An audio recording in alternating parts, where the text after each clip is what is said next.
Welcome to my February wrap up. This month I read a total of 6 books, 5 of them being physical, and then I did listen to 1 audiobook. I think this month was a pretty good reading month, considering that I read more physical than audio, which is something that I don't tend to do. I feel like I listen to more audiobooks just because I'm a busy mom, and also because I did get out of a 4-month reading slump, which is always really exciting and refreshing to be able to love reading again. 2 of the books that I did finish this month I did start in October, so we're still counting them because we did finish them in the month of February. The first book that I finished was Dearest by Jacquie Walters. I ended up giving this book a 1 star. Did not enjoy it as much as I thought I was going to enjoy it. Again, I did start this in October, so I was April, May, June, July, August, September, October. So I was at home with a 6-month-old, so I really thought this was going to be relatable.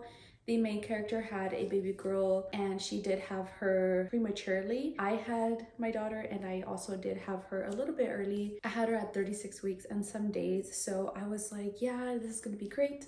And yeah, no, did not really like it. I guess it was relatable in the sense of what motherhood is and what a mother goes through between like a newborn and a 1-year-old, but the author approached it in a very negative way. The mom was not having the best time. I don't think there was any point where she was enjoying her baby. I don't really remember, just because of how the negativity really overlapped that. It was scary at first. I did enjoy the supernatural aspect of it. What I did not enjoy was the logic of that mystery, why it was happening. I didn't care for the reasoning behind it. Whenever we were getting to the conclusion and finding out why things were happening, I didn't really care for it. I thought it was just not interesting at all. And I did mention in my reading vlog that this book has dictionary terms throughout the book related to motherhood, and like I said, they were very negative. I can give you an example. Weaning depression. The term is depression that can occur after a lactation individual stops producing milk, a result of psychological stress and hormonal fluctuations. Another term that she mentions is, can we catch an effing break already? It was just so negative.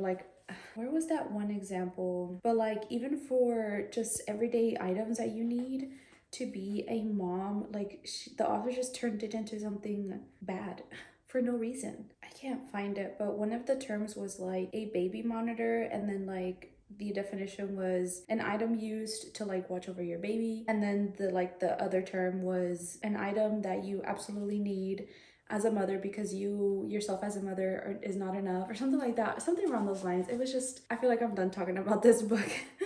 And then apart from all the profanity that's in the book, I just, no.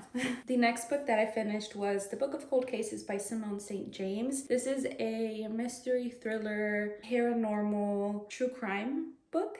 I ended up giving this book a 3.5 stars.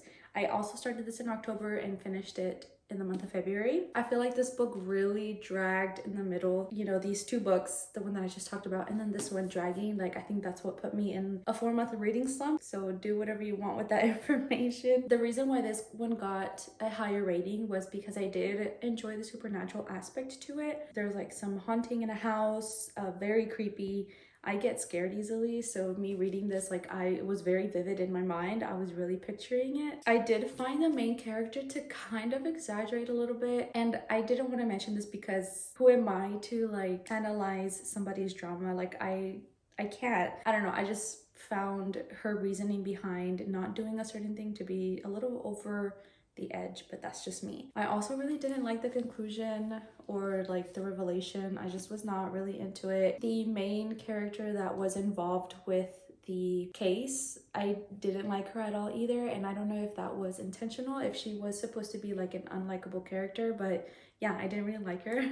I didn't care for the romance either, but because I was entertained at first and a little bit towards the end, I gave it a 3.5, and I'm actually considering just giving it 2.53, but that's just what I gave it whenever I finished it, so that's what I'm gonna stick with. The next book that I finished was Nosy Neighbors. That was the audiobook that I listened to on Libby by Freya Sampson, and I ended up giving this book a 3.5 out of 5 stars. We are following this older lady, I already forgot her name, but we're following her in her neighborhood. She watches over her neighbors. She's very nosy and she watches her neighbors, even has a notebook where she notes down everything that she sees, every movement. She just writes down everybody's business. This really reminded me of Vera Wong's Unsolicited Advice for Murders, but I do have to say, I think I like that one over this one more. I did really enjoy The Found Family. I really like reading about elderly people. I don't know why. Maybe I'm an older person in a younger person's body, but I'm getting there. And I've actually told my husband before, I can't wait until I'm old. Like, I've never been someone to go out. I've never liked staying up late. I'm just an old soul. So I really enjoy reading about elderly characters, and I really enjoy when there's like a younger person that like breathes new life into them, that brings them happiness, even though at first they might be really annoyed by like the energy that this person has, and then in the end they can't help it and they can't resist, and they kind of see themselves in this younger person whenever they were younger. Really enjoy that trope. I did enjoy how like all the neighbors basically come together for a common goal. I really liked the conclusion. There is like a villain in the story, and where the conclusion took that villain was also pretty satisfying. Yeah, it was an enjoyable read, something easy to listen to. The next book that I finished is The Reappearance of Rachel Price by Holly Jackson. I gave this a 5 out of 5 stars. I love all of her books. This had a great storyline. I loved all the mystery. Something that the Book of Cold Cases did not do, and that I personally enjoy, is when the author gives you clues throughout the book, like from the very beginning. Once you come to the conclusion and to the revelation, you just start piecing everything together. You start remembering why something happened or why this person was acting a certain way. I really enjoy that, and Holly Jackson is really good at doing that. She just gives you so many little bits and pieces that are still rememberable.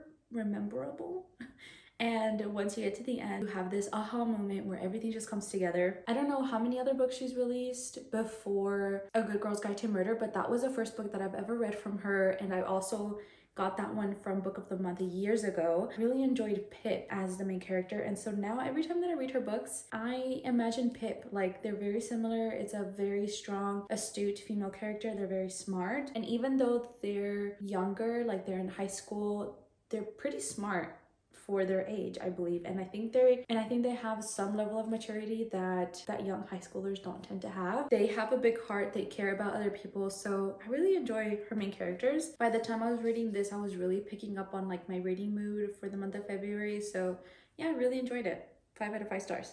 The next book that I finished was Beautiful Ugly by Alice Feeney. I ended up giving this book a 4 out of 5 stars. I really enjoyed Rock, Paper, Scissors, written by the same author. I remember listening to that on audiobook. I really liked the island aspect, the feeling that you can't go anywhere, that you're stuck. Like, that is the feeling that I got off of this book. Like, I really like that thriller-esque aspect of you try to think of ways that the main character can get out of the problem that they're in, but like they just physically can't. Sometimes some thrillers, you're like, well, why doesn't this person just do this? Like, just get it over with. But I couldn't with this one. Like, this person was actually stuck in this island, and really enjoyed that.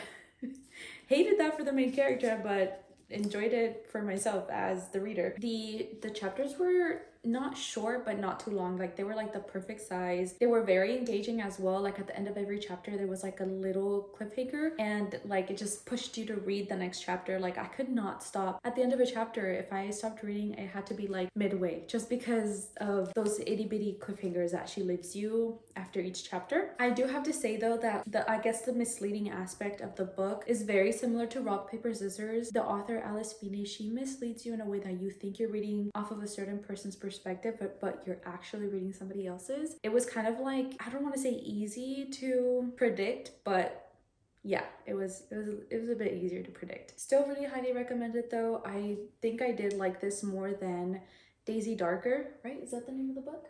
Yeah, I did enjoy this more than Daisy Darker. I don't think I can even remember the plot of Daisy Darker, but I can definitely remember Rock, Paper, Scissors. So if you're planning on reading Alice Feeney's books, I would probably recommend picking this one up before Rock, Paper, Scissors, because I feel like these other two books have not matched to that one.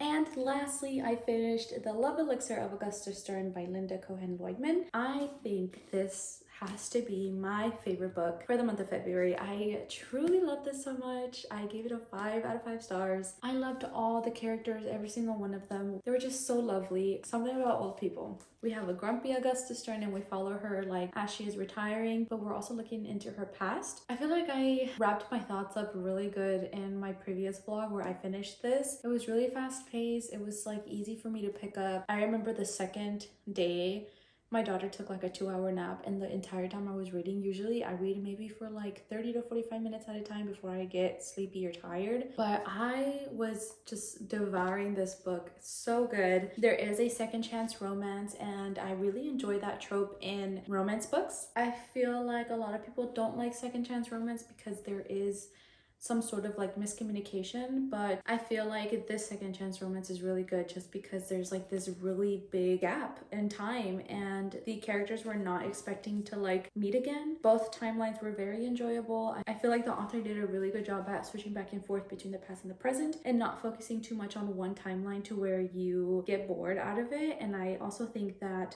she poses a lot of questions and then gets them answered. And I don't know, just like the back and forth of it aspect I really enjoyed. I think that's why I was so engaged in the book as well. And I also mentioned in my reading vlog that this book has drama. There is a little love triangle, the flirting as well. Out of all of the books that I read this month, this one is the one that I absolutely recommend. Love this so much. So those are all the books that I read for the month of February. Comment down below what books you read, what you're reading, and if you've read any of these books. Let me know if you have any recommendations as well. I hope you've enjoyed this video as much as I've enjoyed making it. Subscribe if you haven't already, give it a big thumbs up, and I will see you in my next one.